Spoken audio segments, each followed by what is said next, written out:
하나님의 작은 자가 하나님의 나라를 세운다 라는 제목으로 말씀을 전하겠습니다. 여러분 샬롬의 뜻 아시죠? 평화라는 말씀입니다. 그래서 유대인들 이 샬롬이란 말 굉장히 좋아하는데요. 이 샬롬이라는 말은 본질적으로 신체적인, 사회적인, 관계적인, 영적인 이런 모든 영역에서 하나님 나라가 임하길 원합니다 라는 그런 본질적인 그런 뜻이 있습니다.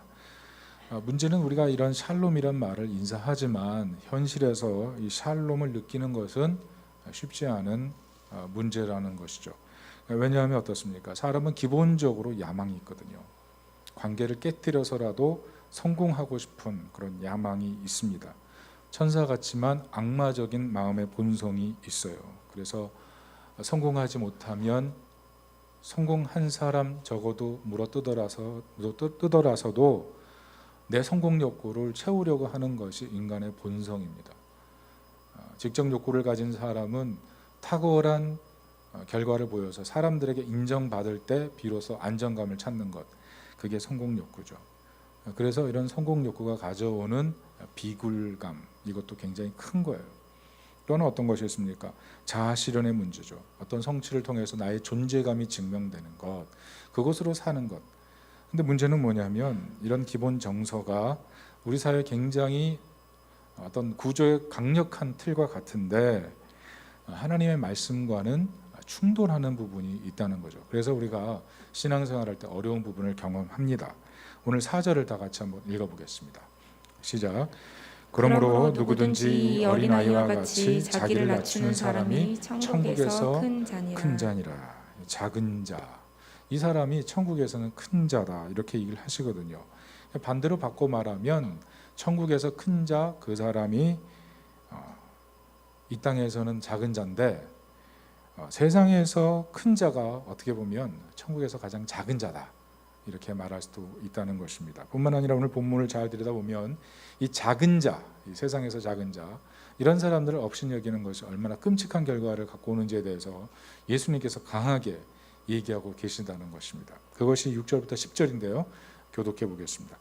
누구든지 나를 믿는 이 작은 자 중 하나를 실족하게 하면 차라리 연자맷돌이 그 목에 달려서 깊은 바다에 빠뜨려지는 것이 나으니라. 실족하게 하는 일들이 있음으로 말미암아 세상에 화가 있도다. 실족하게 하는 일이 없을 수는 없으나 실족하게 하는 그 사람에게는 화가 있도다. 만일 내 손이나 내 발이 너를 범죄하게 하거든 찍어내버리라. 장애인이나 다리 저는 자로 영생에 들어가는 것이 두 손과 두 발을 가지고 영원한 불에 던져지는 것보다 나으니라. 만일 내 눈이 너를 범죄하게 하거든 빼어내버리라. 한 눈으로 영생에 들어가는 것이 두 눈을 가지고 지옥불에 던져지는 것보다 나으니라. 같이 읽습니다. 삼가 이 작은 자 중에 하나도 업신여기지 말라. 너희에게 말하노니 그들의 천사들이 하늘에서 하늘에 계신 내 아버지의 얼굴을 항상 배움느니라. 작은 자가 되는 것, 그리고 이 작은 자를 존중하는 것, 이것이 굉장히 의미가 있다는 겁니다. 도리어 그런 사람들을 가볍게 여기고 실족시켰다가는 연자맷돌을 메고 바닷속에 빠뜨려지는 것이 더 낫다, 이렇게 주님이 말씀하시는 거죠. 그래서 어떤 분들은 이 말씀을 보면서 이것이 과장이다, 이것이 번역에 오르다 이렇게 생각하는 경우가 있다는 것입니다. 그런데 실제로 가버나움에서 연자맷돌, 이 나귀맷돌이 발견됐죠. 나귀맷돌, 이게 헬라어로 밀로스 오니코스. 그러니까 우리나라는 연자맷돌, 이게 뭐 말이나 소가 이끄는 그런 맷돌인데 유대 사회에서도 연자맷돌 같은 게 있었다는 거죠. 그런데 나귀맷돌, 나귀가 돌리는 맷돌 있었다는 겁니다. 다시 말해서 예수님께서는 실물을 가지고 이런 심판과 재앙이 실족시키는 사람에게 있다, 이렇게 말씀을 하신 거죠. 또 한 가지는 예수님께서 바다 깊은 곳에 빠지게 한다, 이렇게 말씀하셨는데 이 바다 깊은 곳을 유대 사람들은 잘 이해합니다. 우리는 그냥 바다 깊은 곳이면 절망이다, 죽음이다 이렇게 생각하는데 사실 이 바다 깊은 곳이 어디냐면 아비소스예요. 이게 헬라어 아비소스가 어디냐 하면 지옥을 말하는 거예요. 그러니까 예수님께서 무슨 말씀하시냐면 실족하면 죽는다라고 얘기하신 것이 아니라 실족시키면 죽음 이후의 세계가 너희를 기다린다, 이렇게 얘기를 하셨다는 거죠. 예수님께서 지옥에 대한 강화를 하시는 거예요. 특별히 지옥에 대한 강화를 더 강조하시죠. 손과 발이 범죄하면 찍어내버리는 게 낫다. 눈이 실수하면 눈을 빼버리는 것이 낫다. 그만큼 지옥에 가지 않는 것이 중요한 것이다. 천국을 살아야 된다. 이런 얘기를 하시는 거예요. 작은 자가 누리는 축복이 바로 이 하늘의 법이고 하나님의 영광인 것입니다. 그래서 오늘 예수님께서 이 작은 자의 중요성을 얘기하면서 수호천사가 있다 이렇게 얘기를 하시는 거예요. 이 작은 자의 모든 상황을 알리는 수호천사가 있기 때문에 이 작은 자를 우습게 보는 것, 그것이 굉장히 위험한 일이다 이렇게 얘기를 하는 거죠. 자, 성경에 보니까 오늘 지금 작은 자를 강조하는 거예요. 자, 그럼 어떻게 됩니까? 이 세상에서 크고자 하는 거 이거 어떻게 해야 되는 거예요?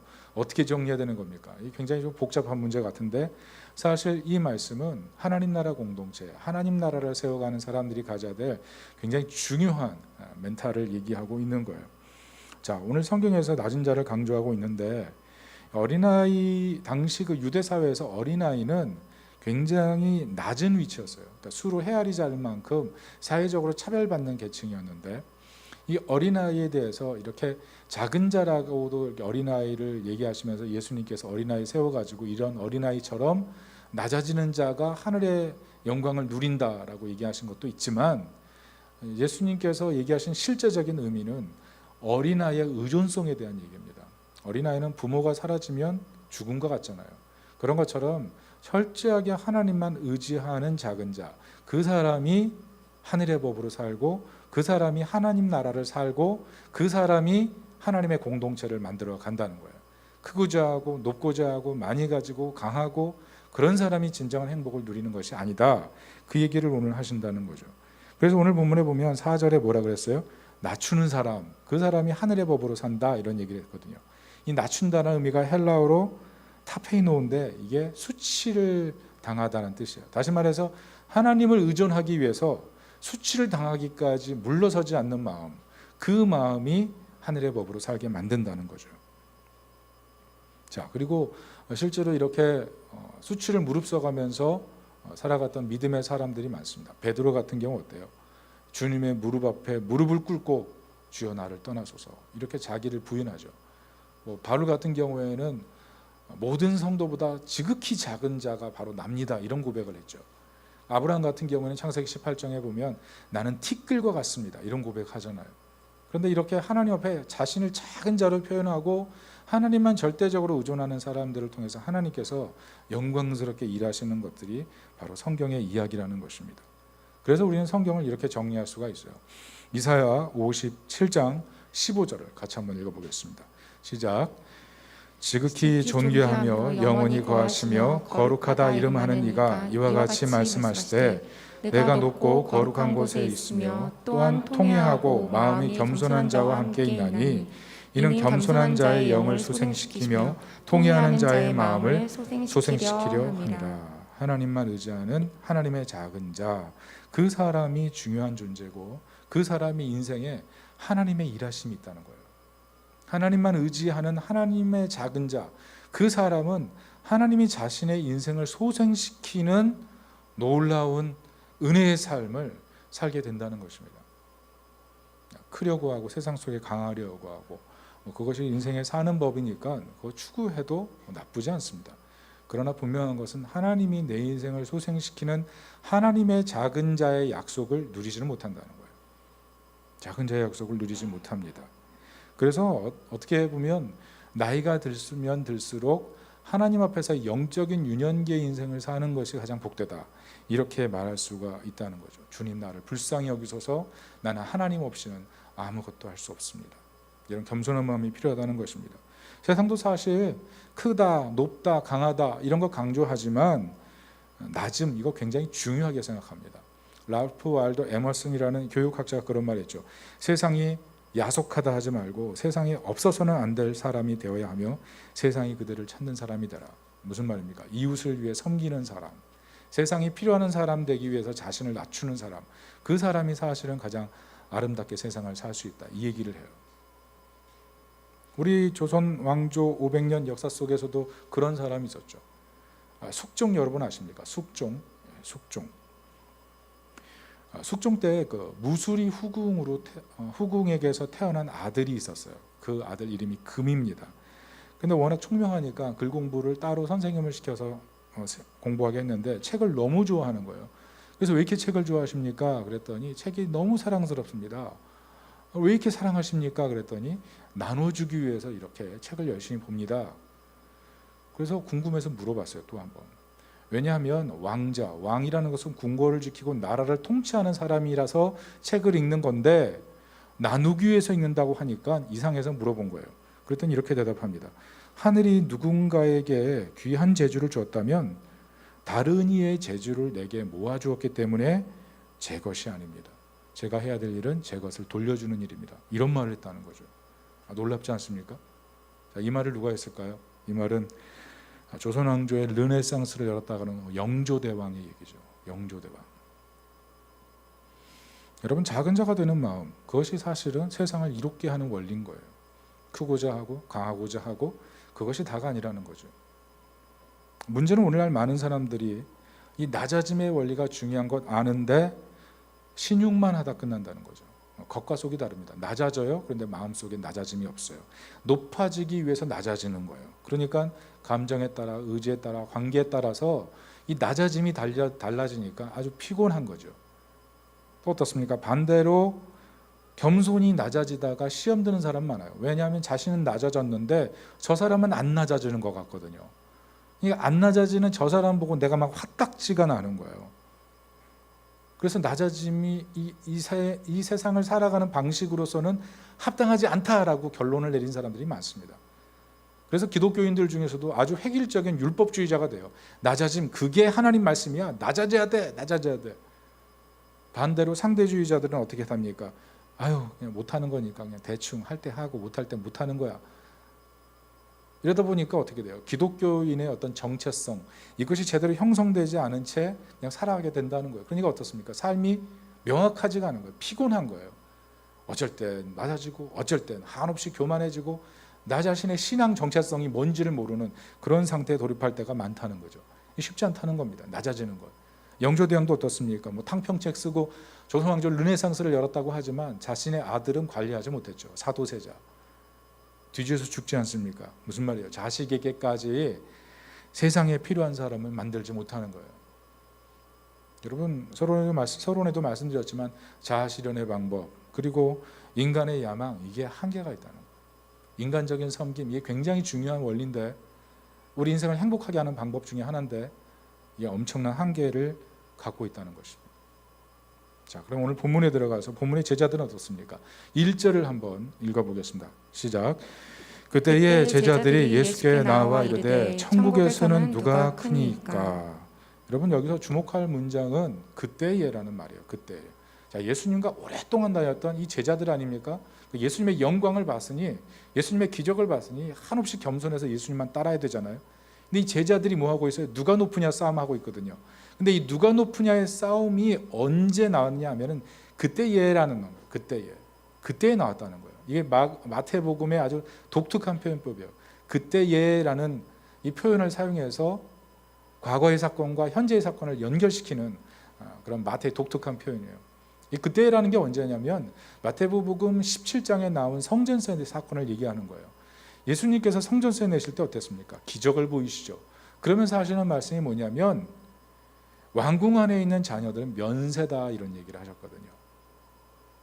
예수님 따르는 제자들은 그 말씀을 들으면서 이제 예수님께서 예루살렘에 가시면 하나님 나라의 통치가 임하고 예수는 왕이 되시고 우리는 그 신하가 되는 거예요. 그런 상상에 사로잡혀서 제자들이 예수님 따라가면서 자기네들끼리 얘기하기 시작한 거예요. 야, 위계서열 어떻게 정할까? 그곳에 가면 우리가 이제 예수님 왕 되시니까 우리는 그 옆에 가신들이 될 텐데 누가 1번 누가 2번, 이러다 옥신각신 싸움이 나버린 겁니다. 여러분, 어떤 시사평론가가 그런 얘기를 했어요. 선한 분노는 약자를 지키는 분노고 위대한 분노는 불의를 잡는 분노고 거룩한 분노는 공동체를 위해 희생하는 분노다, 이런 얘기를 했어요.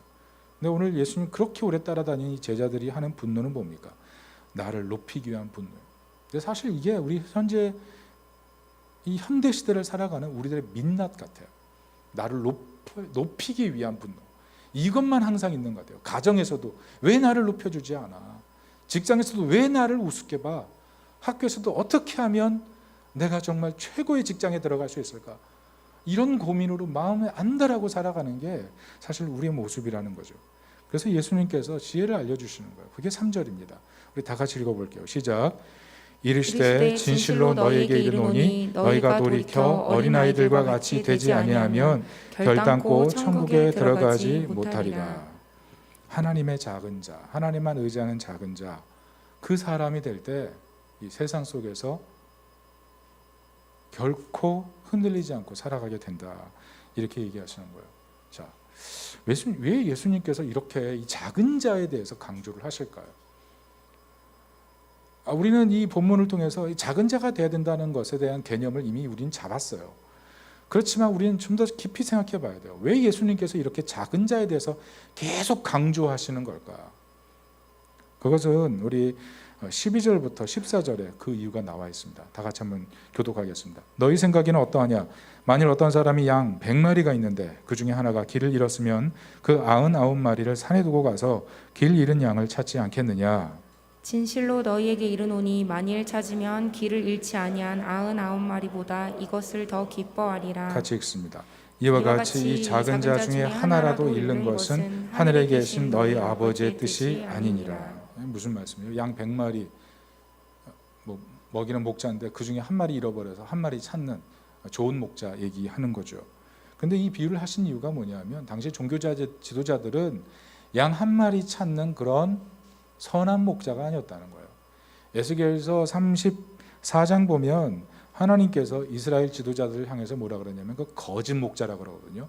자꾸 찾지 않는다 그러거든요. 양떼 돌보지 않는다 그러거든요. 그래서 하나님께서 친히 다윗 같은 목자를 새로 주시겠다 이렇게 약속을 했단 말이죠. 근데 예수님께서 지금 잃은 양의 비유를 하시는 거예요. 그러면서 참 목자는 그 한 마리 양을 찾기 위해서 수고한다, 고생한다, 낮아진다 그 얘기를 하신단 말이죠. 근데 이 자신을 낮추다는 게 뭡니까? 고생을 한다는 게 뭐예요? 그게 이사야 53장 8절에 그대로 이렇게 써 있어요. 같이 한번 읽어보면 참 인상적입니다. 시작. 그는 곤욕과 신문을 당하고 끌려갔으나 그 세대 중에 누가 생각하기를 그가 살아있는 자들의 땅에서 끊어짐은 마땅히 형벌받을 내 백성의 허물 때문이라 하였으리요. 자, 이 말씀이 뭐예요? 예수님께서 참 목자가 되셔서 이 땅에 오셔서 양을 찾기 위해서 곤욕을 당하는 그런 목자다 이 얘기를 하시는 거예요. 그런데 이 곤욕이 뭐냐? 곤욕이 헬라어로 수치예요. 그러니까 다시 말해서 오늘 4절에 낮추는 자라고 할 때 타페이노아라는 단어를 썼는데 예수님께서 이 땅에 잃어버린 양을 찾기 위해서 이 땅에 수치를 당하기까지 고생하면서 양떼들을 평안하게 하고 해방시키고 진정한 안정을 주는 선한 목자로 오셨다는 거예요. 그 얘기를 하는 거예요. 이 본문에서 그러니까 우리가 작은 자가 되어야 된다고 할 때 우리 본문을 깊이 보면 뭘 발견하게 되냐 하면 먼저 작은 자로 예수님께서 오셨다는 거예요. 작은 자로 오셨기 때문에 작은 자로 오신 그 예수님 때문에 우리는 이 작은 자를 소중하게 여겨야 된다는 거예요. 그 얘기를 하는 겁니다. 작은 자로 먼저 오신 예수님. 그 작은 자로 오신 예수님께서 하나님 나라를 이뤘다는 거예요.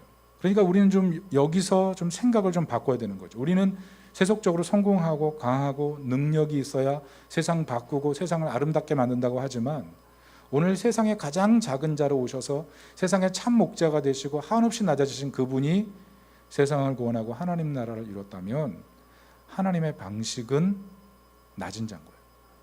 하나님의 방식은 작은 자가 되는 것. 여기에 의미가 있다는 겁니다. 이게 리버스예요. 역발상이죠. 이해하지 못하실 수가 있어서 좀 더 설명을 해드리겠습니다. 요즘 현대에서도 이 역발상은 상당히 중요한 의미를 갖고 있어요. 요즘 리버스 마케팅, 리버스 멘토링이라고 하죠. 옛날에는 나이 든 사람들이 모든 걸 다 가졌습니다. 근데 지금은 그렇잖아요. 젊은 사람들이 많은 걸 가져요. 젊은 사람들이 더 많은 걸 가질 수 있는 기회가 늘어나고 있어요. 그래서 잭 일치 같은 제너럴 일렉트릭 CEO 같은 경우에는 이 미래 세대를 앞서보고 젊은 사람들을 자기 임원들을 교육시켰어요. 나이 든 임원들을 교육시킬 때 젊은 사람들을 데려와서 교육을 시켰어요. 그래서 그것을 갖다가 리버스 리더십이라고 그랬단 말이에요. 그런데 지금이 바로 리버스의 시대가 된 거예요. 여러분 길거리 가면 무슨 패션이 있어요? 길거리 패션이 있어요. 근데 그 길거리 패션이 어디예요? 탑다운 방식으로 메이커가 만들어낸 방식이 아니라 그 가치를 인정하는 사람들이 길거리에서 입고 다니는 패션, 그게 길거리 패션인데 그 길거리 패션이 지금 전 세계 트렌드예요. 그런데 그 길거리 패션을 만들어내는 사람들은 위에 있는 탑다운 방식이 있는 것이 아니라 바텀업이에요. 이 바닥부터 있던 사람들이 밑에서부터 만들어내는 문화라는 거죠. 이것이 새로운 조류라는 거예요.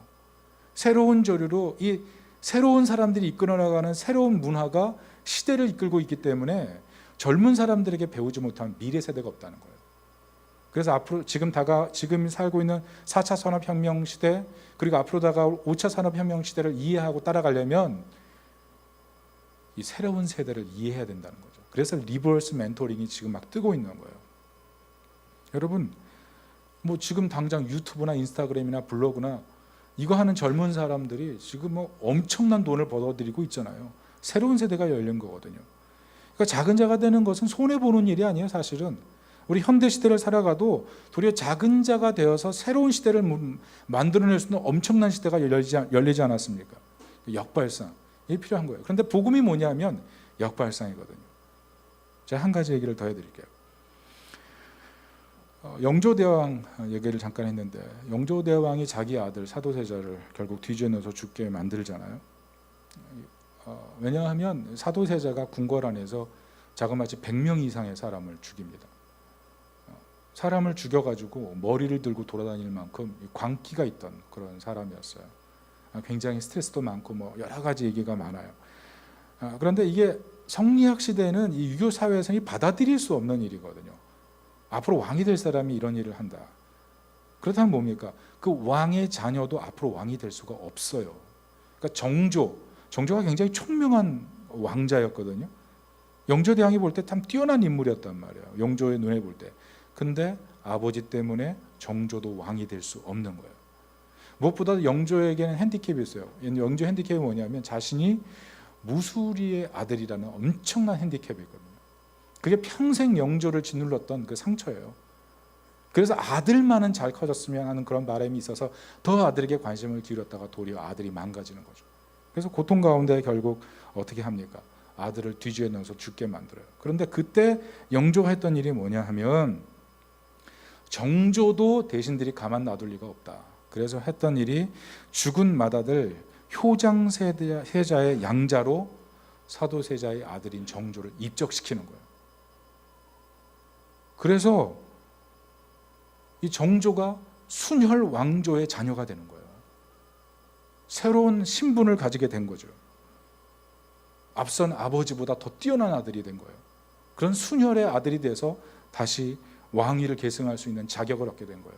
그리고 나서 하는 일이 뭐냐면 영조가 수렴천정을 해요. 정조가 그 어린 나이에 왕이 되지만 그 뒤에서 정조가 모든 권한을 물려받을 때까지 끝까지 수렴천정을 다 해주고 그리고 죽죠. 그리고 정조가 왕이 됐을 때 절대 권력을 세울 수 있었던 거예요. 정조 때 그래서 우리나라가 가장 뛰어난 나라다 뭐 그렇게 얘기하는 사가들도 있지 않습니까?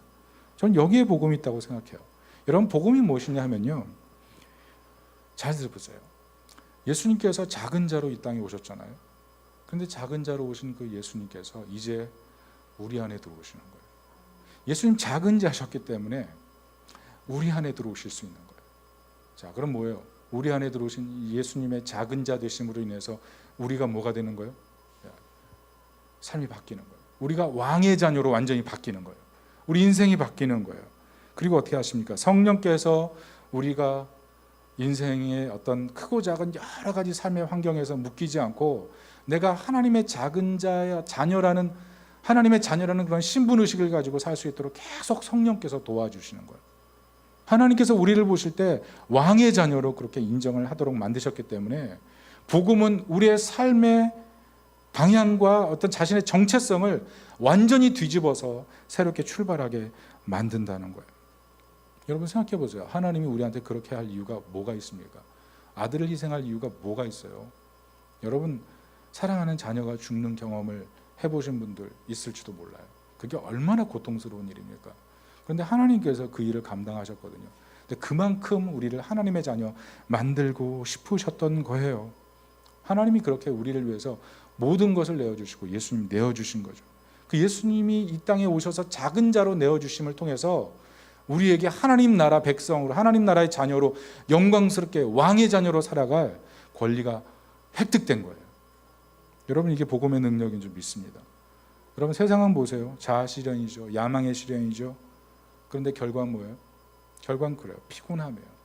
분노와 싸움이에요. 오늘 본문에서 우리가 발견하죠. 그런데 복음이 뭐냐면 역발상이에요. 리버스예요. 자신을 내어주신 예수 그리스도 안에서 우리 자신이 하나님의 작은 자로 새롭게 출발하는 거예요. 예수님께서 작은 자로 이 땅에 오셨기 때문에 우리도 예수님처럼 작은 자로 하나님께 인생을 맡기고 살아갈 때 예수님이 이루신 그 하나님 나라를 우리도 이뤄가는 거죠. 여러분, 그래서 세상에서 가질 수 없는 자아가 우리 안에 생성이 되는 거예요. 우리는 작은 자로 살아가는 게 사실 굉장히 불편하잖아요. 세상에서 없는 게 얼마나 불편해요. 가지지 못했다는 게 얼마나 우리를 피곤하게 만들어요. 그러나 하나님의 작은 자가 되는 순간 우리는 세상에서 가장 소중한 존재로 바뀌는 거예요. 여러분, 이것이 우리에게 이루어진 복음의 결과예요. 그래서 C.S. 루이스는 이것이 천국이다 그랬어요. 이것이 천국이다. 자기를 내어주시는 예수 그리스도가 우리 안에 들어와서 새로운 정체성을 이루고 세상을 살아가게 만드는 방식, 이것이 천국이다. 반대로 뭐예요? 자기를 내어주신 그리스도가 내 안에 들어와 있지 않은 상태로 끊임없이 세상에서 크고자 강하고자 하고 끊임없이 싸우고 분노하고 경쟁하고 살아가는 그 방식, 그것이 지옥이다. 여러분, 지금 우리는 어떤 삶을 살고 있나요? 우리 교회 다니고 있어요. 신앙생활해요. 근데 우리는 어떤 방식을 선택하면서 살아가고 있습니까? 어떤 방식이 더 나으신 것 같아요? 우리가 예수 그리스도를 영접해야 되는 이유는 바로 이거예요. 우리 삶은 나를 볼 땐 난 작은 자에 불과해요. 그러나 그리스도께서 내 안에 작은 자로 오셨을 때 우리의 삶이 위대한 삶으로 바뀌는 거예요. 그렇기 때문에 우리가 예수 그리스도를 영접하는 것, 그게 우리의 가장 지혜로운 선택이고 세상을 가장 아름답게 살아가게 만드는 하나님의 지혜라는 것입니다. 여러분, 특별히 이렇게 살아간 사람이 있어요. 그게 언더우드예요. 제가 최근에 언더우드 선교사 이야기를 제가 우연히 접하고 나서 정말 감동을 받았어요. 대부분 여기 계신 분들은 언더우드가 누군지 알 거예요. 개화기 때 우리나라에 들어온 선교사니까 큰 일을 많이 한 정도로 생각하실 거예요. 근데 제가 이분을 공부하면서 깨달았던 게 뭐냐면, 이분이 명성황후가 시해됐을 때 고종 황제를 지근거리에서 모시면서 외로움을 달래고 먹을 것을 다 집에서 만들어서 갖다 바치면서 고종을 보유하게 만든 고종의 친구, 그게 언더우드였어요. 우리나라 개화기 역사 속에 굉장히 중요한 역할을 했던 분이더라고요. 특별히 청년회 때 이분이 들어왔지 않습니까? 이 한반도에 들어와서 했던 말이 뭐냐면 조선의 미래가 보이지 않습니다. 너무 어둡습니다. 이들은 자기를 보여주지 않습니다. 이렇게 탄식하면서 조선 땅에 들어와서 사역했던 사람이에요. 그런데 조선 사람들을 만나고 나서 생각이 바뀐 거예요. 왜냐하면 이 사람들 너무 똑똑한 거예요.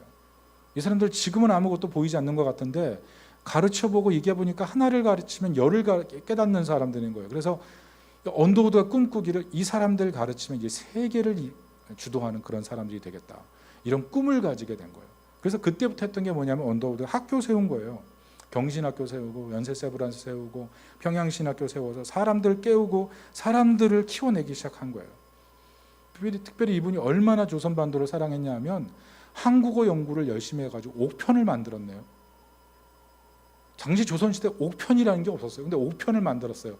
그래서 문법적인 철저한 연구를 하니까 이 한반도에서 가장 한국어를 문법적으로 잘 구사하는 사람은 언더우드였대요. 그럼 언더우드가 성경 번역해가지고 당시 지식인들이 읽을 거리가 없으니까 언더우드가 번역한 성경을 읽으면서 한글을 배웠대잖아요. 어린아이들부터. 그게 우리나라의 역사였던 거죠.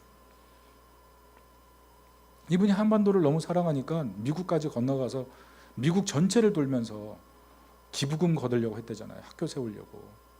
근데 여러분 아시다시피 언더우드가요, 언더우드 타자기가 있거든요, 미국에. 그 당시만 해도 언더우드 타자기는요, 지금의 빌 게이츠와 같은 엄청난 일을 하던 거예요.